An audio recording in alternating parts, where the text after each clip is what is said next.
예, 목요일 묵상의 시간입니다. 하나님이 하신 일 때문이 아니라 하나님이시기에 믿는 믿음으로 자라가라. 하나님이 하신 일 때문이 아니라 하나님이시기에 믿는 믿음으로 자라가라. 이런 제목으로 오늘 묵상 함께 나누겠습니다.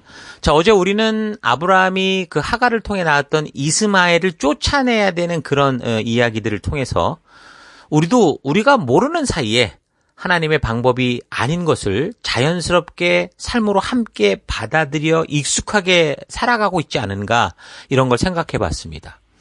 그런 경우 나름대로 하나님께 유익한 것이라는 자신의 논리를 바탕으로 우리가 그걸 계속 주장하고 있고 놓지 않고 있는 것이기 때문에 오히려 그런 생각이 우리를 더 하나님의 뜻을 아는 것에서 무디게 만들 수 있죠. 그러니까 우리의 죄악과 하나님 뜻을 버무려 살아가는 게 익숙해지다 보니까 그 익숙함 때문에 이제 하나님의 진정한 뜻을 바르게 보지 못하는 영적인 감각이 자꾸 무디게 될 수 있는 것인 겁니다. 그러니까 우리의 최선이라는 것이, 그래서 하나님의 뜻과는 다른 길에서 만약에 이루어지는 거라면 우리는 그래서 그걸 과감히 발견할 수 있고 과감하게 놓을 수 있는 믿음의 길을 걸어가야 된다고 그랬죠. 자칫 그런 것이 우리가 하나님을 대신에 마련해 놓은 어떤 그런 이 미련한 대책이 돼가지고 결국 그런 인간이 만든 대책이라는 게 정말 하나님의 뜻을 오히려 꼬아서 어지럽게 하고, 이게 나만 혼란스러운 게 아니라 우리 후대들에게까지 악영향을 끼칠 수 있는 것이기 때문에 하나님의 이 약속과 그 말씀대로, 그러니까 다른 것과 타협함 없이 올곧은 길을 걷는 그런 지혜를 우리가 가져야 된다. 그랬습니다. 이거 잘 기억하셔야 됩니다. 자, 그럼 이제 계속되는 오늘 본문은 아브라함을 그 공경에 빠뜨리려고 했었던 인물이 있었죠. 블레셋의 왕 아비멜렉. 이 사람이 이제 아브라함을 찾아와서 자기의 안전을 위해서 언약을 맺으려는 그런 이야기가 나옵니다. 이제 겉으로는 평화 언약이라고 이제 목적을 두고 왔는데, 그런데 그런 평화 그 언약을 맺자고 하면서 그가 대동했던 인물은 무슨 통일부 장관이나 경제 관련 장관이 아니라 그의 군대 장관을 대동해 왔습니다. 오늘날도 각 나라가 서로 이렇게 교류하는 그런 상황, 대통령들이 방문한다고 볼 때 그 수행원들이 누구냐에 따라서 방문의 목적이 드러나죠.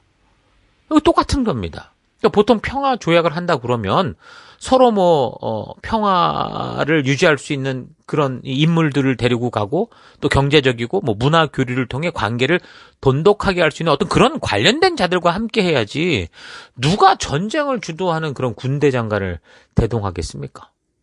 그러니까 어떤 면에서는 이 아비멜렉이 아브라함을 두려워하는 것도 있었겠지만, 그러니까 이렇게 수행하는 사람들의 특징을 볼 때 아마도 이 아브라함을 협박하고 넘보고자 했던 그런 의도, 그리고 자신의 어떤 분명히 추구하는 이익을, 자기의 어떤 그 의도를 심기 위해 그런 마음을 가진 그 계략도 우리가 충분히 볼 수 있는 겁니다. 이미 살핀 것처럼 이 아비멜렉이라는 사람은 어떤 사람이었습니까? 결코 순수한 사람이 아니었죠. 그 약육강식의 세계 속에서 블레셋 지역 전체를 지배하고 있는 왕으로서 자신의 권세, 자신의 안전, 더불어 자신의 이익을 추구하는 모략가였고 음흉한 전략가였던 겁니다. 그러니까 자기가 지금 그런 마음을 가지고 여러 가지로 지금 이 아브라함을 호시탐탐 노리며 넘어뜨릴 수 있을 그런 기회를 엿보았는데, 그러니까 하나님께 그가 선지자라는 얘기를 들었어도 이 사람은 기본적으로 일단 이 약육강식의 세계 속에서 살아가는 그런 사람이기 때문에 늘 그렇게 호시탐탐 넘보려고 했는데, 정말 그가 꿈에 보았던 것처럼 하나님이 직접 인도하시는 아브라함을 보면서 넘볼 수가 없는 거예요. 그 하나님께서 아브라함을 시키시고 늘 그와 함께하고, 그래서 아무리 구실을 찾아서, 핑계거리를 찾아서, 지금 러시아가 이 전쟁을 벌여가지고 지금 우크라이나를 그렇게 하는 그 이유를, 구실을 찾아가지고 뭔가를 위협을 하려고 해도 그 구멍이 하나도 없는 거예요. 그러니까 이건 아니다 싶으니까 어떻게 한 거예요? 자기 쪽에서 먼저 이제 언약을 걸어서 안전한 어떤 그런 자신의 어떤 그 이익에 손해가 나지 않는 그런 이 조치를 취하려고 한 거죠. 그러니까 이런 아비멜렉의 의도는 계속되는 이야기를 보면 알 수 있습니다. 그 아브라함이 이런 아비멜렉의 음모를 알았기 때문에 그 아비멜렉이 도저히 이런 마음을 숨길 수 없는, 발뺌할 수 없는 도발의 증거들을 얘기하거든요. 그러니까 아비멜렉 측 사람들이 이전에 계속 아브라함이 파놓은 그 우물들을 빼앗았어요. 강제로 강탈한 그런 이야기를 하거든요. 그러니까 이게 지금 뭐 아비멜렉은 근데 그게 자기는 전혀 몰랐다 그렇게 얘기를 했지만 사실은 그걸 왜 모르겠습니까? 한 나라가 다른 족속을 건든다는 건 전쟁을 염두에 두고 하는 거기 때문에 의도적이지 않으면 안 되는 거죠. 지금도 북한이 뭐 미사일을 쏘고 뭐 이런 도발 행위를 할 때 그게 뭐 거기 있는 수뇌부들이 모르고 했겠습니까? 다 작전을 두고 하는 거죠. 그렇게 자꾸 아브라함 쪽을 건드려 보고 그래서 이제 뭔가 도발을 해서 꼬투리를 잡아 이 아브라함을 좀 무너뜨려야 되겠는데 그게 안 됐던 거죠. 근데 이제 아브라함이 그런 위기 속에서 지혜롭게 행동을 했거든요. 비록 자기가 판 우물이지만 다 그냥 주면서까지 결코 싸움의 빌미를 잡히지 않고 전쟁이 벌어질 만한 허점을 절대 보이지 않는 그런 삶을 살았던 거예요. 그러니까 그런 모습을 보면서 아비멜렉은 자기에게 유익한 전략은커녕 아예 도발의 빌미도 잡지 못하니까 오히려 아브라함과 그의 족속들에게 자신들이 자기 그 터와 권력과 땅을 이룰 수 있다고 아브라함에게 자기가 뺏길 수 있다라고 생각을 한 거죠. 그래서 아비멜렉이 이제 재발이 절해서 먼저 와서 평화를 운운해 가면서 어떻게 하는 거예요. 자기의 어떤 그 자기 것을 놓치지 않으려고 하는 그런 속셈이 있던 겁니다. 이런 일들이 있었던 것이 아브라함이 부엘세바라고 하는 그런 지역에서 벌어진 일이었는데 이런 아비멜렉의 속셈을 알고 있는 아브라함이 그래서 그곳에 찾아와서 평화조약을 말하는 아비멜렉의 이런 불순한 의도를 다 그렇게 드러낸 거예요. 그래서 아비멜렉을 당황시키면서 그 땅에서 사실 계속해서 사실 아브라함은 이방 유목민으로서 그러니까 을의 입장에서 살아야 되는 그런 상황이었으니까 아예 이 기회를 통해서 아주 확실하게 자기 영역을 확보하고 자기의 족속들이 그 땅에서 안전하게 계속 생존할 수 있도록 하나님께서 당신을 통해 충분히 당신의 뜻을 이루어갈 수 있도록 이 가나안 땅 가운데 하나님의 꿈을 이루실 수 있도록 그런 터가 되는 조치들을 취하는 거죠. 자, 그러니까 성도들이 이 땅을 살아갈 때도 이런 아브라함을 본받아서 세상에 함부로 약점을 잡고 건드리지 못하는 실력을 겸비해야 되는 겁니다. 그저 하나님을 믿고 있으면 모든 것이 저절로 풀려가는 그런 인생이 성도의 길이 아니에요. 우리는 그저 기도만 하면 하나님의 특혜로 천군 천사가 모든 것을 다 알아서 풀어가는 그런 게 아니라고요. 하나님을 믿기에 믿음의 백성답게 우리가 그 말씀의 가치를 따라 우리가 보내받은 현장 속에서 뱀처럼 지혜롭고 비둘기처럼 순결한 그러니까 빛된 삶, 거룩한 삶, 보냄을 받은 자로서의 삶을 살아가야 되는 거예요. 자, 다시 한번 이 믿음의 사람들이 우리가 보냄을 받은 삶의 더 곳곳에서 어떻게 살아가야 되느냐라는 것을 이런 사건을 통해서 여러분 잘 분별을 해서 여러분이 살아가는 삶의 더 곳곳에서 하나님의 백 믿고 늘 특혜를 바라는 그런 삶이 아니라 하나님 주신 말씀의 가치를 붙들고 담대히 바른 믿음과 또 하나님이 주시는 지혜를 가지고 거룩하게 구별된 삶, 세상과 담대히 진건승부를 하며 승리해가는 여러분들 될 수 있기를 바랍니다. 자, 이제 이런 조약이 끝나고 계속되는 내용을 보면 아브라함은 세상에서 늘 바쁘고 지금 정신없는 그런 이 좀 위험한 하루하루를 보내며 그렇게 산 사람이 아니라 그런 세속의 공격을 받는 와중에도 이 모든 일을 결국 선하게 풀어가시는 하나님만 신뢰하며 그가 있는 곳에서 늘 하나님과 연결이 있는 삶, 그러니까 늘 먼저 하나님께 예배하는 자로서 경배하는 그런 삶을 삶으로써 결국 그가 그래서 그 블레셋 지경에 그가 살아있는 동안 아주 한동안 안전하게 살아가는 그런 삶의 이야기가 나옵니다. 21장 31절부터 끝에 보면 이 두 사람이 여기에서 이렇게 맹세를 하였으므로 그것을 부엘세바라고 한다. 아브라함과 아비멜렉이 부엘세바에서 언약을 세운 다음에 아비멜렉과 그의 군 사령관 비골은 블레셋 사람의 땅으로 돌아갔다. 아브라함은 부엘세바에서 에셀나무를 심고 거기에서 영생하시는 주 하나님의 이름을 부르며 예배를 드렸다. 그러니까 하나님과의 관계가 끊임없이 있었다라는 거죠. 그래서 아브라함은 오랫동안 블레셋 족속의 땅에 머물러 있었다. 그렇게 얘기를 합니다. 자, 그러니까 믿음으로 사는 삶이라는 건 그냥 기도만 하면 다 상황과 환경이 저절로 뒤바뀌는 게 아니라 어떤 상황과 환경이 다가와도 하나님이 주신 그 삶의 기준을 가지고 세상과 타협하지 않으며 오히려 세상 사람들보다 더 지혜롭게, 더 열심히 살아가는 것이 성도의 삶이다. 믿음의 삶이다라는 걸 잊지 말기 바랍니다. 그래서 여러분의 사업과 직업의 현장에서, 모든 관계의 현장 속에서 하나님의 이름으로 요행을 바라지 마시고 하나님이 주신 이 말씀의 이 지혜를 활용해서 이 세상으로부터도 여러분 존경받고 실력적으로도 인정받을 수 있는 그런 삶을 살아가는 여러분 되기를 바랍니다. 자, 계속되는 22장에는 하나님이 이제 이렇게 점점 성숙해가는 아브라함이잖아요. 처음에 부르실 때로부터 이제 점점점 성숙해가는 아브라함에게 또 하나 아주 큰 그런 시험을 하십니다. 그러니까 그에게 주셨던 아들 이삭을 당신에게 제물로 바치라, 이런 명령을 주시는 거죠.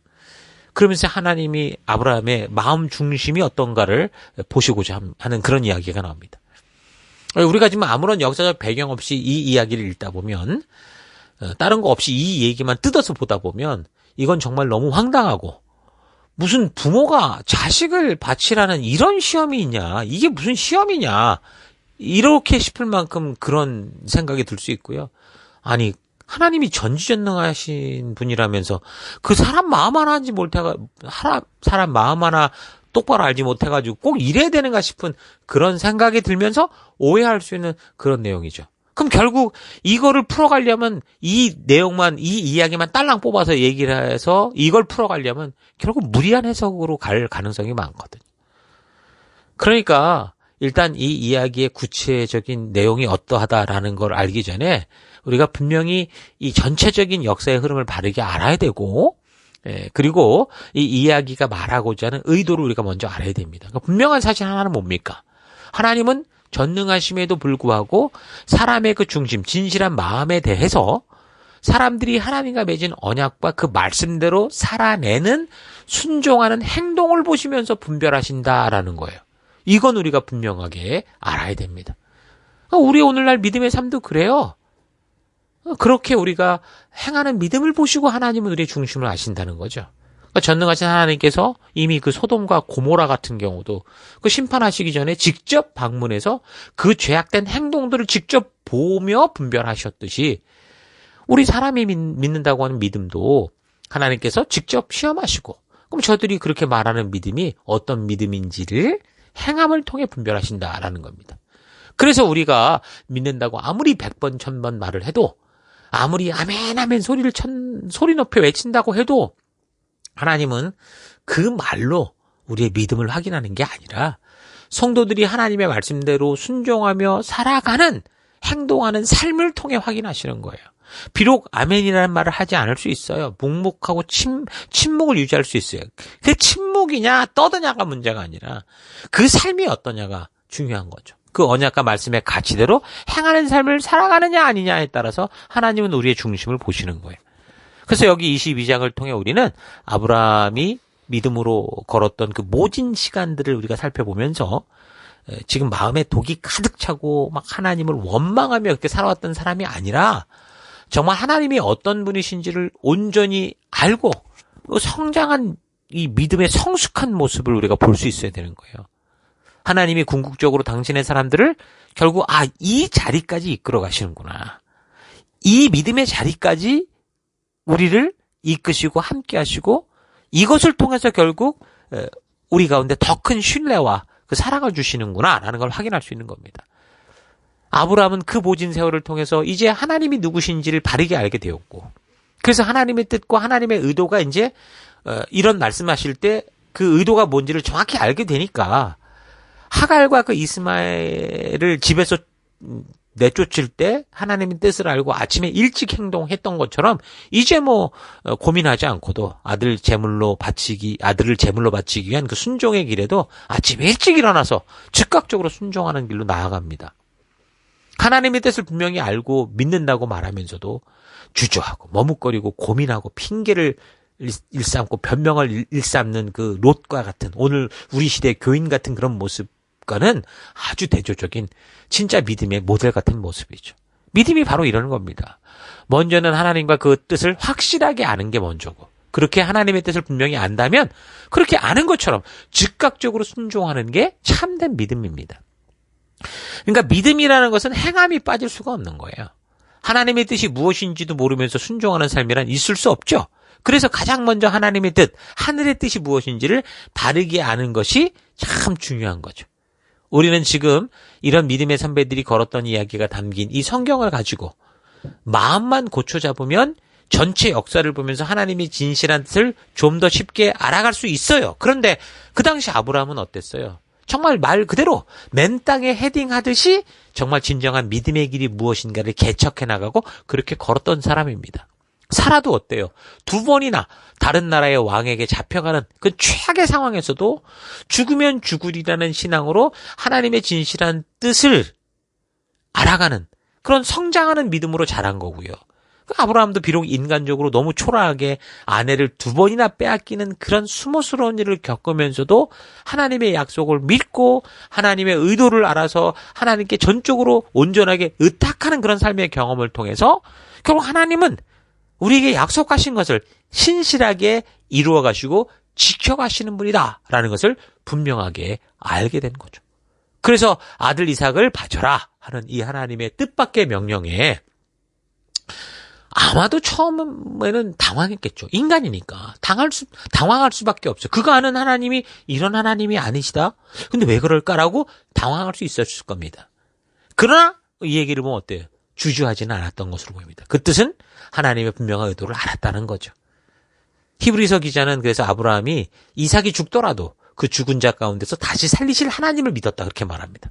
히브리서 11장 17절 아브라함은 시험을 받을 때 믿음으로 이삭을 드렸으니 그는 약속들을 받은 자로 돼 그 외아들을 드렸느니라. 그에게 이미 말씀하시기를 너의 자손이라 칭할 자는 이삭으로 말미암으리라 하셨으니 그가 하나님이 능히 이 약속이 있는 이삭을 죽은 자 가운데서 다시 살리실 줄로 생각한지라. 비유컨대 그를 죽은 자 가운데서 도로 받은 거야. 그러니까 이미 죽지 않았으나 죽은 거나 마찬가지인 그런 상황에서 돌려받는 그런 일이 생겼다라는 거예요. 우리가 믿음을 가지고 말씀대로 살려고 하다 보면 정말 당황스러운 일들이 많이 있죠. 분명히 하나님의 뜻은 이런데 세상에 나가서 살려고 하다 보면 이게 당황하게 하는 일들이 많아요. 그게 정상입니다. 그러니까 이 세상은 하나님의 뜻과는 완전히 다른 가치를 가지고 살고 있기 때문에 우리는 우리가 살아가는 삶의 현장에서 우리가 알게 된 하나님의 말씀의 가치를 가지고 살려고 할 때 정말 당황스러운 일들을 많이 만나게 될 거예요. 그럴 때 어떻게 해요? 아브라함처럼 당황할 수 있어요. 그러나 우리 하나님의 뜻이 분명한 것을 안다면 어떻게 해요? 담대히 즉각적으로 그 말씀의 가치를 따라 순종하는 행하는 삶으로 나아가야 되는 겁니다. 창세기 22장 본문을 보면 아브라함이 이 명령을 듣고 고민하는 흔적에 대해서 전혀 적고 있지 않습니다. 기록되어 있지 않아요. 그러니까 아브라함은 이스마엘을 쫓아내라고 할 때만 해도 뭐 죽이는 것도 아니라 쫓아내라고 하는데도 막 고민하고 괴로웠던 사람 아닙니까? 그런데 지금 아들 이삭을 바쳐라, 죽여라라고 할 때는 그런 고민의 흔적이 없어요. 그러니까 뭐라는 거예요? 아브라함이 하나님을 향한 그 신뢰와 믿음이 얼만큼 크게 성장했는가라는 걸 볼 수 있는 거죠. 하나님은 우리를 이런 믿음의 자리까지 부르시길 원하십니다.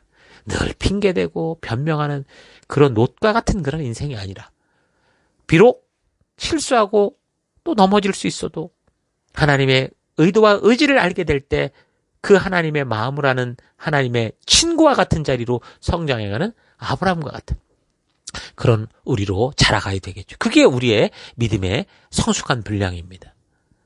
뭐에 대한 믿음입니까? 그러니까 결국 우리는 하나님이 어떤 분이신지를 바르게 아는 것에 대한 믿음으로 자라가는 거예요. 처음에야 당연히 하나님이 하신 일, 하나님 주신 혜택 이런 걸 가지고 하나님을 확인해 가겠지만 결국은 뭐예요? 하나님이 하신 일, 주신 혜택으로 인한 게 아니라 지금 내 눈에 아무 증거 보이지 않아도 신실하신 하나님을 믿는 그 하나님 자체에 대한 그런 신뢰로 자라가야 되는 거예요. 그게 참 믿음이라는 겁니다. 여러분 사람에 대해서도 그래요. 그 사람에 대한 신뢰, 믿음이 생겨야 그와 뭘 할 수 있어요. 하나님에 대한 믿음도 마찬가지인 거예요. 하나님에 대한 믿음이 생겨야 우리가 하나님이 말씀하신 것을 바르게 믿고 바른 신앙생활이 가능하고 그 온전한 예배가 가능한 거죠. 그래서 우리에게 다가오는 어떤 상황과 환경 속에서도 다윗처럼 사망의 음침한 골짜기 속에서도 흔들리지 않는 그런 믿음의 길을 걸을 수 있는 거예요. 그렇지 않고 내가 기대하는 대로 행하는 그런 하나님을 기대하고 있다면 자꾸 실망하는 거죠. 내가 병남을 위해서 그렇게 간절히 기도했는데 내 사업이 잘 되고 내가 직장에서 잘 나가고 내가 공부를 잘할 수 있도록 그렇게 간절히 기도했는데 왜 회복이 없고 치유가 없고 사업이 불황이고 직장에서는 남보다 승진도 늦고 공부 결과도 이 모양이냐. 이렇게 내 정성과 치성과 나의 중심을 받지 않는 그 신은 나의 하나님이 아니다. 이런 식으로 흘러가게 된다니까요. 그러니까 자기 기대를 가지고 자기 스스로 실망에 빠지는 거예요. 여러분, 우리의 믿음은 어떤 조건에 대한 게 아니라 하나님 자신에 대한 신뢰입니다. 그래서 삶의 현장에서 어떤 결과를 내가 맞이하게 돼도 하나님께서는 신실한 분이시고 그래서 어떤 상황과 환경 속에서도 모든 것을 협력하여 하나님의 말씀의 가치대로 이루실 것을 믿음으로 우리에게 주어진 그 삶의 어떤 상황과 환경 속에서도 사라처럼 죽으면 죽으리라는 그런 순종의 삶을 사는 거고 아브라함처럼 자신에게 주어진 사명 그 맡겨진 족속들을 위해서 두 눈 시퍼렇게 뜨고 아내를 2번이나 적들에게 빼앗긴다고 해도 뜨거운 눈물로 하나님께 의탁할 수 있는 그런 믿음으로 자라가야 되는 겁니다. 자, 이렇게 이 아브라함의 모습을 보면서 아브라함의 이런 믿음을 닮아가는 그런 거룩한 주의 백성들이 되기를 바랍니다. 자, 오늘 하루 나는 아브라함처럼 세상에 함부로 하지 못하는 그런 준비를 하며 살아가고 있는지, 또한 신앙의 시간이 흘러가면서 나를 창조하신 하나님 그분에 대한 신뢰가 온전하게 성장해 가고 있는지, 아니면 아무런 준비도 없이 늘 하나님 백으로 특혜를 입어서 아무런 대가를 치르지도 않고 나만 잘 되는 혜택만을 바라고 있는지, 또는 신앙의 시간이 흘러가도 계속해서 하나님이 아니라 하나님이 하신 일을 보아야만 믿겠노라고 고집을 피고 있지는 않은지 되돌아봤으면 좋겠습니다.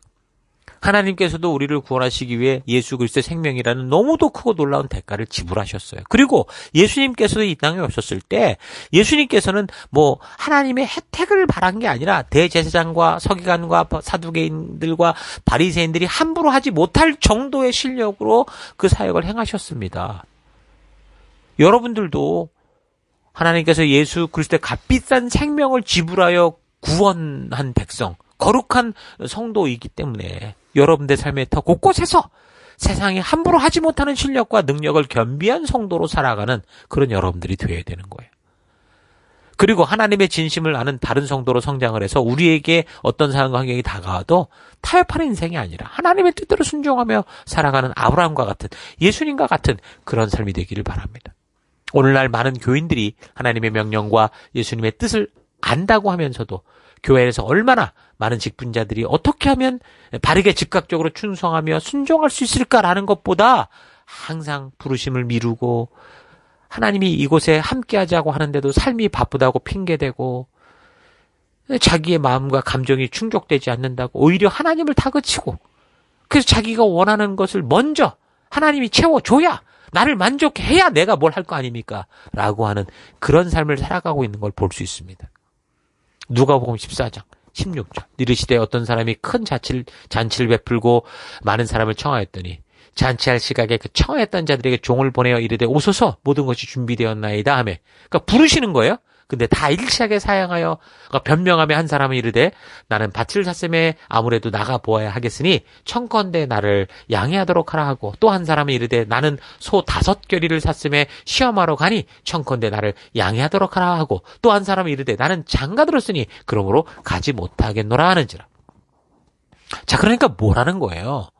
하나님의 부르심을 못 들었거나 모르거나 하나님의 뜻을 몰라서가 아니라 다 자기 욕심대로 자기 만족과 유익을 위해 살려고 핑계와 변명을 대고, 더 나아가 바른 길로 인도하고자 하는 이들을 오히려 거꾸로 정죄감에 빠지게 한다는 거예요.